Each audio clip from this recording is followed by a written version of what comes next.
நம்ம சேனலை சப்ஸ்கிரைப் பண்ணாமல் இருந்தீங்கன்னா சப்ஸ்கிரைப் பண்ணிக்கோங்க.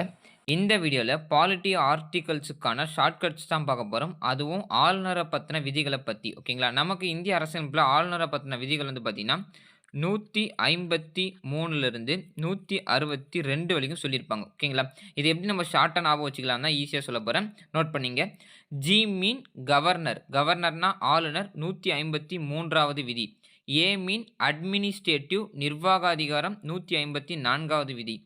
ஏ மீன் அப்பாயின்மெண்ட் நியமனம் 155வது விதி. டி மீன் டியூரேஷன் பதவிக்காலம் 156வது விதி. கியூ மீன் குவாலிஃபிகேஷன் தகுதிகள் 157வது விதி. சி மீன் கண்டிஷன் நிபந்தனைகள் 158வது விதி. ஓ மீன் ஓட்ஸ் உறுதிமொழிகள் 159வது விதி.